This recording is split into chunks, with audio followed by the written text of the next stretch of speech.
I'm gonna be honest, I was initially drawn to Imskir for the card draw when it entered the battlefield, but as I started building around that, I realized that it might be time for me to grow up and finally make a degenerate artifact deck, like a full-grown adult who plays children's card games. Imskir Iron Eater is a whopping 8 mana value 5/5 demon that luckily has affinity for artifacts.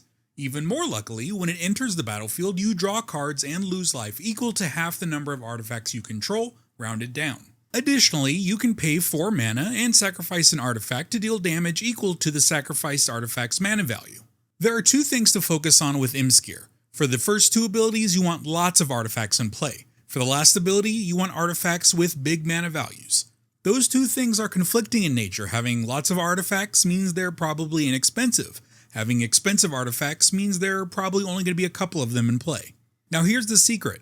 When Imskir Iron Eater throws an artifact at something, it doesn't care how it got onto the battlefield. It doesn't have time to look into the provenance of each artifact it yeets, man. It just yeets. A bit of a disclaimer, I am not the degenerate artifact type, so this won't be a crazy powerful artifact recursion type deck. If you do have one of those, feel free to comment how bad this deck is and how this deck can get more powerful. And I'll pin some ideas to give people a better idea of how to make something like this, but for people who like really high powered decks. The full deck list will be available in the description. But for now, let's get to some good eating. Since I'm a naughty little efficiency boy, I figured the best way to get big mana values without actually paying full price is Affinity, duh. For our intents and purposes, Frogmere Enforcer and Mere Enforcer are the same card. 7 mana, Affinity for artifacts, 4/4. It should be noted that the prototype replaces the mana value of the card. So you can't prototype out a Frogmere Enforcer, sack it with Imskar and deal 7 damage. If you weren't paying attention during Brothers' War, you may not know that the prototype replaces the mana cost, power, and toughness. And if you don't know that, you may end up getting halfway through making an entire deck and YouTube video around it before you realized your mistake. Dross Golem and Refurbished Familiar are some of the smaller affinity cards, but they're useful regardless. Getting 1 or 2 cost bodies out to add to the artifact count is very relevant. Sojourner's Companion is a better Mere Enforcer since it has artifact land cycling. It's a good way to make sure you hit your land drops and get a bigger mana value into the graveyard. It may not look like much, but it's very useful. Furnace Hellkite is a fire-breathing affinity dragon. It can be very scary since we do have stuff, and I'll show you later on, that we can sacrifice to get big red mana, so this can actually deal surprising amounts of damage. Metalwork Colossus and Mycosynth Golem are the big boys, not necessarily in power and toughness, but in mana value. Technically, Metalwork Colossus doesn't have affinity, so I'm probably going to jail for including it in this section. But it is more or less a type of affinity, and that's going to be my story for the judge. Slagstrider and Chisgoria Forge Tyrant are not artifacts, but have affinity for artifacts. Slagstrider is kinda meh, though you can sacrifice your artifacts to it to potentially pick off small creatures. You'll probably use it mostly to get recurring artifacts back into the graveyard. Chisgoria is just great, and that's all the explanation you get. Let's get the ramp out of the way since it's pretty normal and is a large part of getting cheap artifacts out for affinity value. Thought Vessel, Talisman of Indulgence, Rakdos Signet, Mindstone, and Liquimetal Torque are all the foundation of the ramp. Then we have a group of artifact mana dorks in Ornithopter of Paradise, Leaden Mirror, Iron Mirror, and Foundry Inspector. All pretty simple, but very necessary. These are all cards that are generally meant to get sacrificed, either to generate value, create more artifacts, or bring artifacts back. Prize Statue and Mycosynth Wellspring will get you a basic land into your hand or treasure tokens respectively, and that happens either when they come into play or go into the graveyard. Mephitic Drought and Ichor Wellspring function the same, but for card draws. Junk Diver and Mere Retriever will both let you return an artifact to your hand from the graveyard when they go to the graveyard. And Wormcoil Engine and Phyrexian Triniform aren't necessarily there just to get into the graveyard, but you do get quite a boost when they do. Don't feel like you need to sacrifice one if you have it out and are in a commanding position. The going to the graveyard part is mostly a consequence of them being a major threat on the table and not something that you necessarily need to be proactive with. These cards will all put cards into the graveyard for an effect, and usually a pretty big effect. So big in fact, it's similar to the effect that hitting the like button on this video has. It's huge. Please do it.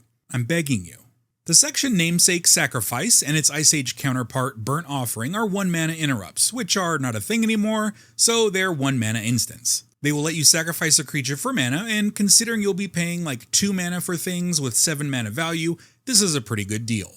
Soldevi Adnate and Illuminor Ceres is basically a sacrifice spell on a stick, allowing for repeat triggers of mana-producing sacrifice effects.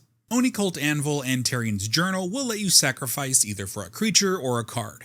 The Anvil will also trigger on an opponent's turn and when any artifact leaves the battlefield. Try and save some of the sacrifice effects with the Anvil for your opponent's turn to maximize your value from it. Vat of Rebirth won't sacrifice things on its own, but it will watch as other things are being sacrificed and build up enough oil counters to eventually return a creature from the graveyard to the battlefield. Threefold Thunderhulk kind of doesn't have a good section, but it does let you sacrifice some artifacts, so I guess it goes here. Once in play, it can make enough artifacts to power Affinity by itself or to create an army of gnome artifact creatures.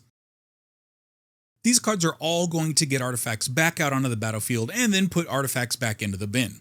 Duretti's Scrap Savant, Felden of the Third Path, Goblin Engineer, Trash for Treasure, and the section namesake Goblin Welder all do a version of this, and these are really what make the deck fire on all cylinders. If you don't know how these cards are meant to work, a basic play pattern is something like get an Ichor Wellspring into play, then sacrifice it using one of your many sacrificing effects, use the Welder type effects to put another fodder card like Prize Statue into the graveyard and bring Ichor Wellspring back. You use that value to essentially work your way up to something like Meteor Golem and then start recurring that to start picking the table apart. I run 8 interaction cards and they're kind of all over the place. Feed the Swarm is probably the best way to get rid of an enchantment that you can run in black and red, so it fits here. Gerard's Hourglass Pendant is my concession to the fact that people will probably be running table-wide artifact destruction. Excavation Explosion can pick off a smallest creature and provide you with a Power Stone. There was a version of this deck that tried to go crazy nuts with Power Stones, and it was okay. This is one of the remnants of that, and I think it's just kinda cool that red has a 3-mana ramp spell. Chaos Defiler seems fun as heck. Not very good, but fun. When the table starts to dwindle, this actually gets way better because the variance starts to reduce. Soul Guide Lantern will help keep graveyards in check and can also be a cheap artifact to assist with Affinity. Territory Forge is here for basically targeted land destruction, and I think the need for that stuff is increasing, and this is kind of cool because it will actually steal any of the activated abilities.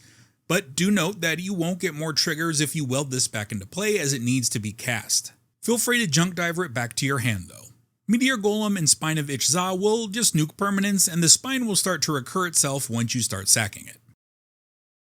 I run 5 cards that are more or less the same. Deadly Dispute, Eviscerator's Insight, Reckoner's Bargain, Morbid Curiosity, and Fanatical Offering are all in that Village Rites category of sacrificing something to draw 2 cards and getting another effect. Reckless Handling should probably just be a gamble, but I wanted to make this more artifact-centric and not as generic. I will give you bonus points if you do finish someone off with the random 2 damage. I finish off Sculpting with Rakdos the Muscle. Remember all those sacrifices of things with a mana value of 7 that would add 7 mana to your mana pool? Yeah, Rakdos lives for that. I run a small package of wipes because I generally think I can get ahead of most board states and the table should not be worrying too much about me.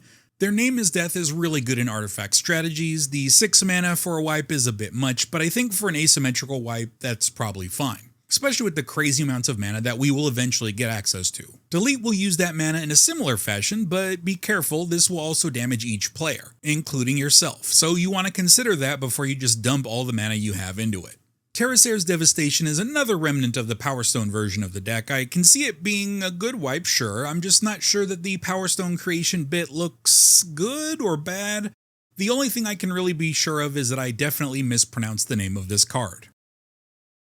I run a package of cards that are all able to knock players out because Imskir shouldn't have all the fun, now should it? Nettle Cyst, Cranial Ram, and Cranial Plating are all equipment that will increase its power by the number of artifacts you control, turning any random goblin or dork you have into a legit threat. I wasn't sure if I should include Combustible Gearhulk as Sculpting or keep it here, since once your table realizes you have stuff with ridiculous mana values, I imagine you'll more often than not get card draws. The Brothers War gets you a bit of ramp through the Power Stones and gives you a bit of a table-wide goad effect.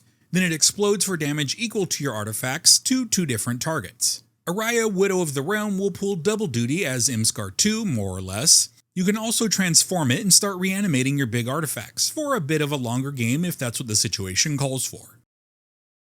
We start with Dust Bowl, which is unfortunately becoming more and more common in my decks. It's kind of a necessary evil at this point.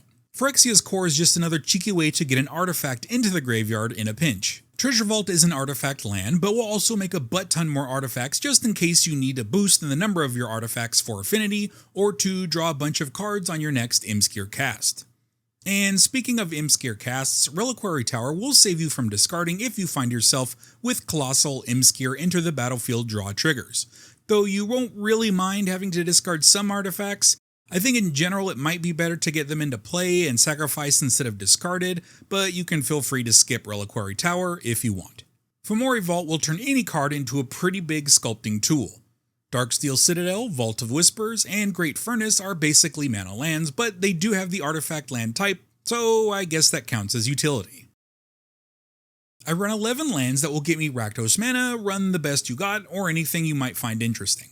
I finished the deck with 8 swamps and 8 mountains. And that's my take on Imskir Iron Eater. I like the idea of tossing artifacts around, but still grimace when I see high power artifact decks play solo in a group setting.